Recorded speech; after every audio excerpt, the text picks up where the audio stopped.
Hello guys, welcome back to my YouTube channel. आज के हम लोग का वीडियो का टॉपिक है लिटरेरी डिवाइस। उससे पहले सॉरी, बहुत दिनों बाद आज वीडियो अपलोड कर रहा हूँ कुछ प्रॉब्लम की वजह से। तो चलिए बात करते हैं। लिटरेरी डिवाइस है one day I wrote her name.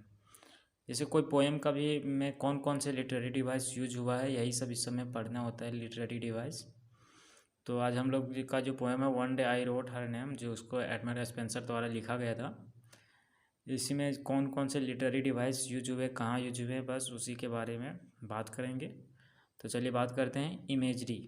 पहले लिखा हुआ है कि following devices are use, literary devices are use in this poem, के निम्नलिखित लिटरेरी डिवाइस इसमें यूज हुआ है। इमेजरी, इमेजरी मतलब होता क्या है, पहले ये जान लीजिए। इससे पहले अगर आप लिटरेरी डिवाइस के बारे में नहीं जानते तो इस लिटरेरी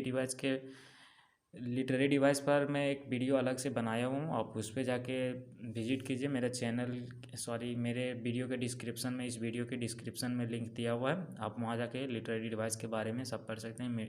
उसमें इमेजरी है, एलिट्रेशन है, पर्सोनिफिकेशन है, मेटाफर है, रिपीटिटिव है, सब चीज़ के बारे में आप एक बार वहाँ जाकर देखेंगे। तो चलिए बात करते हैं इमेजरी। इमेजरी यूज कहाँ हुआ है? One day I wrote her name upon the stand but come the webs and washed it away. Imagery मतलब होता है कि जब बहुत दिन बाद जो पोएट है, जब बहुत दिनों बाद हम लोग भी कोई भी चीज़ों को याद करते हैं ना कि एक दिन हम यहाँ गए थे, तो इसी को बोला जाता है इमेजरी। वही poem one day I wrote her name, poem भी मतलब कल्पना कर रहे हैं कि हम भी एक दिन वो नदी के समुद्र के किनारे के जो बालू है उसके उसमें इसका उसका नाम लिख रहे थे अपनी बिलव्ड का। वही पोएट याद कर रहे हैं वही सब चीज़ों को। तो इमेजरी वहाँ यूज हुआ है फर्स्ट लाइन में ही। एलिट्रेशन, एलिट्रेशन मतलब होता है जो कॉन्सोनेंट साउंड होता है ना, वो बार बार रिपीट होता है। जैसे डी, डी यहाँ कॉन्सोनेंट साउंड है। Die in dust, verse your virtue, sell sell sorry love sell live, later life, pains and pray. तो इसमें देखिए हर जगह जो फर्स्ट वर्ड है, die, dust, verse, virtue, love life, love live, later और लाइफ में एल है, पेंस एंड प्रे में पी है। तो सब जगह कॉन्सोनेंट वर्ड ही बार बार रिपीट होता है, इसी को बोला जाता है। बस इससे ही हल्का सा हटके है रिपीटेटिव। रिपीटेटिव में कोई ज़रूरी नहीं है कि वो कॉन्सोनेंट साउंड ही रिपीट होगा, उसमें वॉवेल साउंड भी हो सकता है। जैसे देखिए डीके, डाई, डेथ, इस पोएम में रिपीट किया, और बहुत सारा किया, बट थोड़ा सा मतलब इंट्रोडक्शन के लिए इसको लिख दिए। पर्सोनिफिकेशन, पर्सोनिफिकेशन मतलब ये होता है कि कोई भी जो नॉन ह्यूमन थिंग होता है ना, उसको ह्यूमन थिंग में जोड़ा जाता है जब, तो उसी को पर्सोनिफिकेशन बोला जाता है। उसको उस तरह उसके साथ कंपेयर जैसा किया जाता है, जैसे इसमें समझ जाइएगा। But came the waves and washed it away, but came the tide and made my pain is prey. अब इसमें देखिए washed it away, washed it away मतलब होता है कि वो जो लिखा हुआ था उसको मिटा कर धो कर चला गया।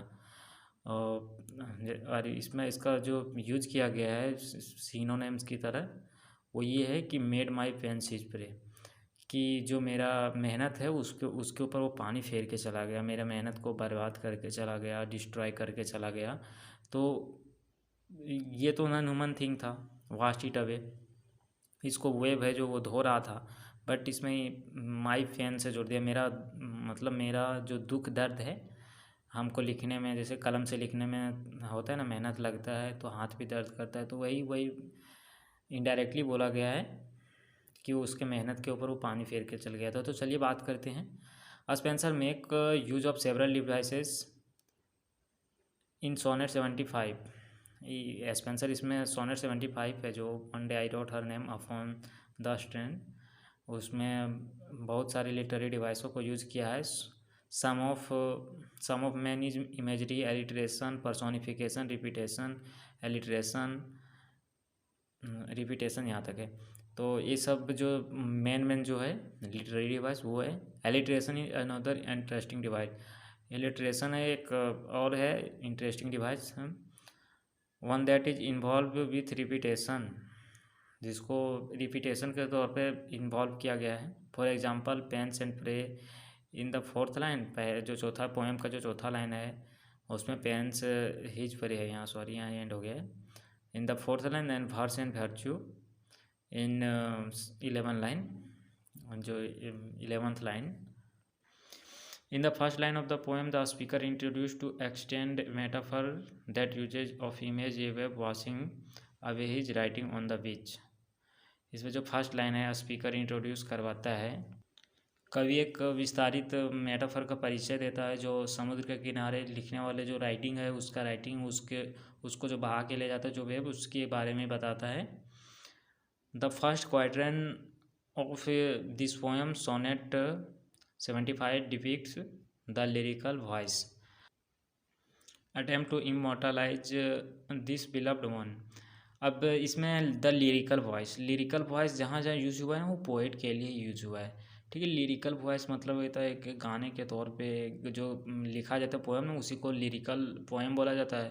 तो कवि उसको बोले हैं, लिखे हैं, तो उसको लिरिकल वॉइस के तौर पे कवि को यहाँ दर्शाया गया है कि वो अपने जो होने वाली बिलव्ड थी, मतलब प्रेमिका थी, जो उसकी प्रेमिका थी, उसको इमोर्टलाइज करने की कोशिश की है। The stanza start by the scene one day. जो स्टेंजा है, जो फर्स्ट स्टेंजा वो स्टार्ट होता है वन डे, एक दिन से। The lyrical voice writes the name of his beloved on the sand of the beach but the wave wash the writing away. The poet writes the name in the sand again but as before the waves wash the name away. ये जो यहाँ से यहाँ तक लिखा हुआ है ये पोएम से लिया गया है, ब्लैक पेन नहीं होने की वजह से रेड पेन से लिखना पड़ा। तो पोएम का जो लाइन है वही लिखा गया है। इसमें बोला गया है कि जो वही कि एक दिन कवि समुद्र के जो बगल में जो रेत होती है, समुद्र के किनारे जो रेत होती है उस पर अपने बिलव्ड का नाम लिखा और उसे जो पानी की लहरें हैं, जो समुद्र की लहरें हैं, वो उसे भाग कर ले गया। इसी को एक्सप्लेन किया यहाँ। The action of the waves symbolize how time will destroy all man made thing. इसमें जो लहरों का एक्शन इस बात का प्रतीक है कि कैसे एक मैन मेड थिंग को मतलब डिस्ट्रॉय एक दिन ना एक दिन कैसे डिस्ट्रॉय हो जाएगा, वही बताया। मतलब लहर का जो एक्शन है, उसका जो कार्य है, लहर जैसे बताया जाता है कि लहर जिस तरह से वो राइटिंग को मिटा दे रहा है, उसी प्रकार से मैन मेड थिंग जो मानव निर्मित चीज़ें हैं उसको नष्ट कर देता है।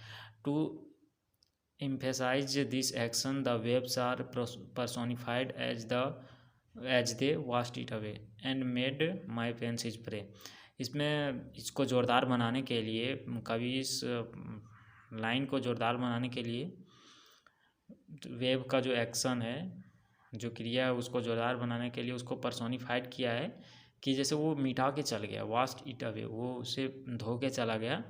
And made my pains his prey, और मेरे दर्द को अपना शिकार बना गया। In the second quatrain describe dialogue that the lyrical voice has with his loved one. इसमें जो सेकेंड क्वार्टन में है, अब क्वार्टन क्या होता है, ये भी एक लिटरेरी डिवाइस ही है। आप वो वीडियो मेरा पहले वाला देखिए, डिस्क्रिप्शन में लिंक दिया हुआ है। क्वार्टन, कपलेट क्या क्या होता है, सस्टेट, सब समझ में आ जाएगा। वही है कि सेकेंड क्वार्टन में लिरिकल वॉइस जो पोएट के लिए, हम पहले भी बोले हैं कि लिरिकल वॉइस जहाँ जहाँ वो पोएट के लिए यूज़ किया गया है, कि वो गाने के रूप में जो बोले हैं इस कविता में कि उसकी जो वाइफ है उसके साथ ही बैठी थी। The woman Elizabeth Boyle reacts to the writing and tells the lyrical voice. जो लिरिकल वॉइस पहले भी बोला गया है कि लिरिकल वॉइस पोएट के लिए उपयोग, मतलब इसमें यूज़ किया गया है। जो एलिजाबेथ बॉयल उसकी प्रेमिका थी, वो रिएक्ट करती है उसके राइटिंग पे और कहती है that his attempts are in vain मतलब होता है कि बेवकूफ़ इंसान। वही बोला है, ये जो पोएम है रेड कलर से लिखा हुआ है, रेड पेन से, वो वेन मैन सेड, यहाँ से इमोर्टलाइज तक, इसी के बारे में यहाँ डिस्क्राइब किया गया है। As mortal thing such as her self can not live for ever. वो खुद को कहती है कि जो मॉर्टल थिंग, जो मरने वाला, जो मृत्युंजय चीज़ें होती है, वो उसकी तरह ही हमेशा नहीं रहेगी।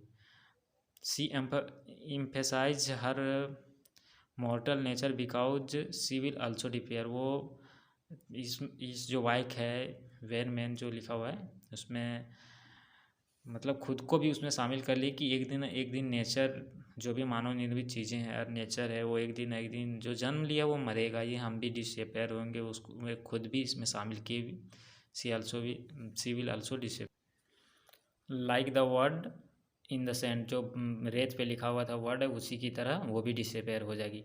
फॉर माई सेल्फ से वाइज तक है, लाइक वाइज तक इसको डिस्क्राइब किया गया। Thus it was useless to write her name because she h the word in the sand will eventually disappear.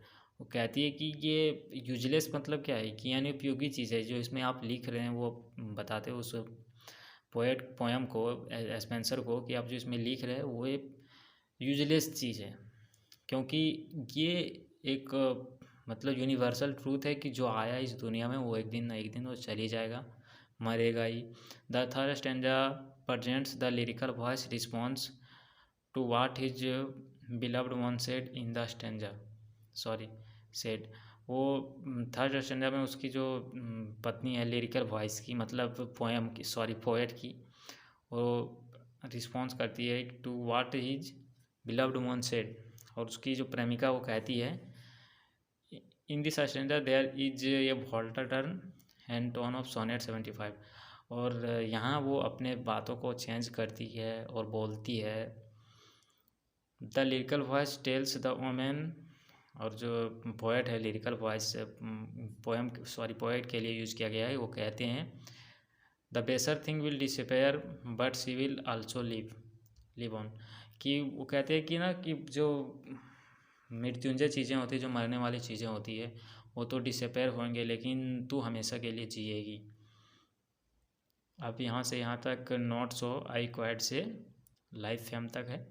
अब इसमें है कि notice alliteration in this line, device die dust, device है।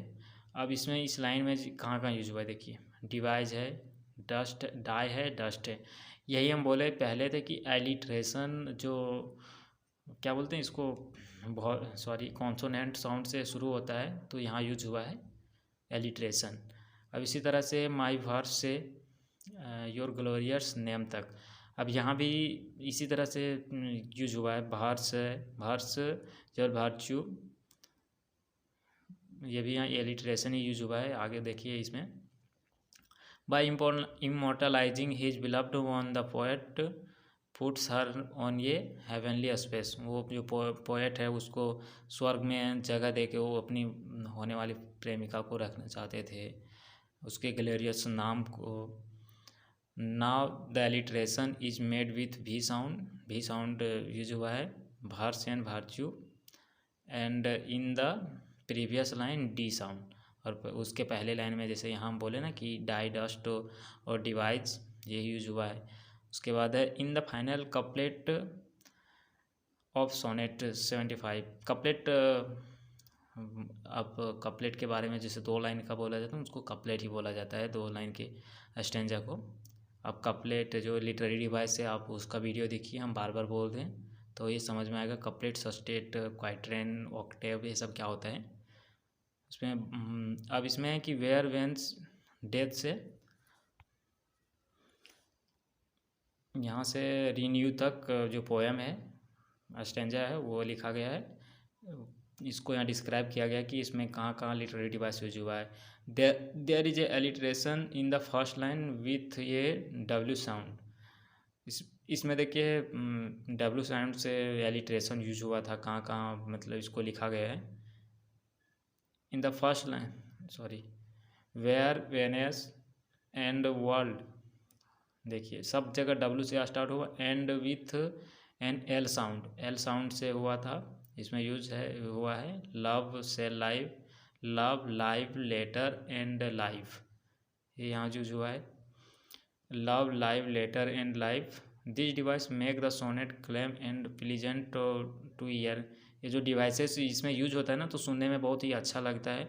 While creating a very detail picture, जब एक detail picture के रूप में क्रिएट किया जाता है तो बिलीव है कि आप लोगों को समझ में आ ही गया होगा। अब नहीं समझ में आया होगा तो प्लीज़ आप कमेंट, और अच्छा लगा तो प्लीज़ शेयर कीजिए।